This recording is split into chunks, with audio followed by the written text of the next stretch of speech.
Good morning mga channel, kauwi lang natin galing duty, no? Panggabi tayo kanina, 12 hours yung duty natin. Kauwi lang natin, no? Bila tayong tinawagan, no? Ito yung pinaka bad news, no? Isipin mo, kauwi lang natin, tumawag na yung mga gwardiya ron na kasama natin na kailangan ko daw bumalik, no? Para mag-duty ulit. Ano ba to? Hanap buhay ba to? Hanap patay.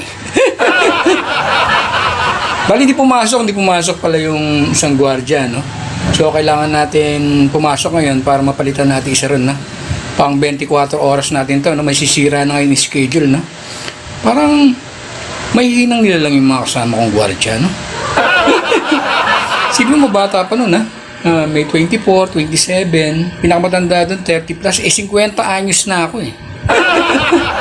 Sira tuloy schedule, pang gabi ako, so bukas, hindi ko alam kung pang umaga na ako, pang gabi.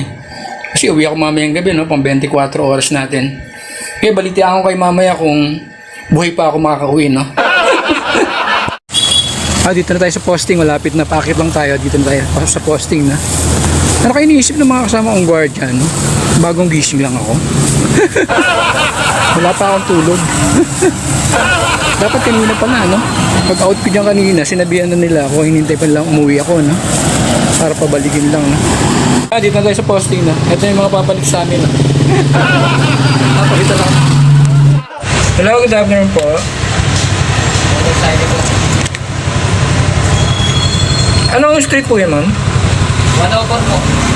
Sandali lang po, medyo maingay po yung mga anong street po, ma'am? Okay. Okay po, ma'am.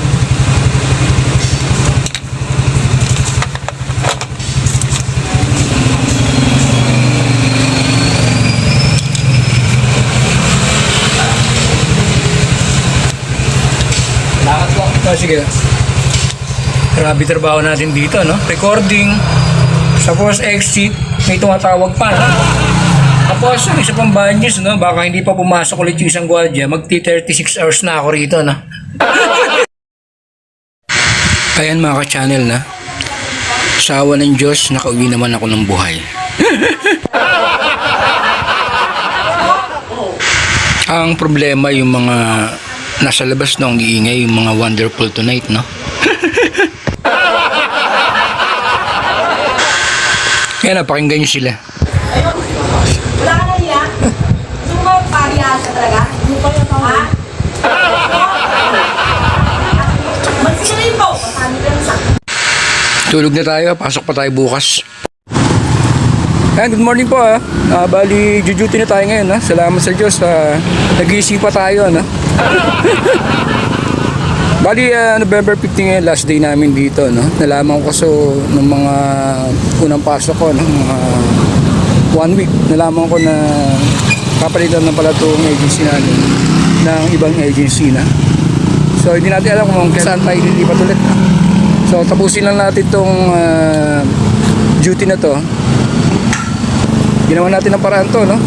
Kasi maraming guardia na hindi na pumasok.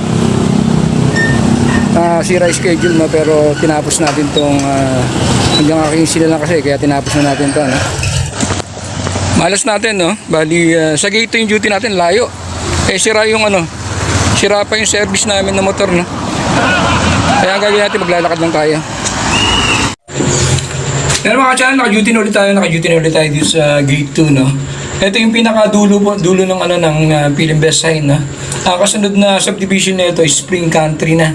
Tapos sa bandang kanan niya, Area 5, bali squatter area na yun. Bali, ganito, no? Tatapusin lang natin to kasi last day na namin dito. So nagka-problema sa schedule ng ng mga gwardiya sa pagpasok. Dahil sa mga hindi na pumasok na ibang gwardiya, no? Kaya saludo ako sa mga hindi nang iwan, no? So nandito pa rin sila hanggang ngayon, no? Sa mga hindi na pumasok, no? Good luck na lang sa karir nyo, no? Tapusin lang natin to, tapos hindi natin alam kung saan tayo ang posting ililipat na. Ayan si buddy ko, patatapos na mag 24 hours yan, pauwi na. Yung pinalita ko rito, 24 hours na rin siya, umuwi na. Ako, nauna ako ng 24 hours, no? Kaya bumalik na ako rito. Masaludo tayo sa mga sumabay, no? Sa mga hindi sumabay, good luck na lang sa karir nyo, ha? Kaya kung nagsipasok yung mga ibang guardia natin, no? So, normal yung buhay natin dito, no? Ibig sabihin, 12-12 oras lang yung duty natin. So, nagkaroon ng problema dahil hindi na sila nagsipasok. Good luck ulit sa career niya.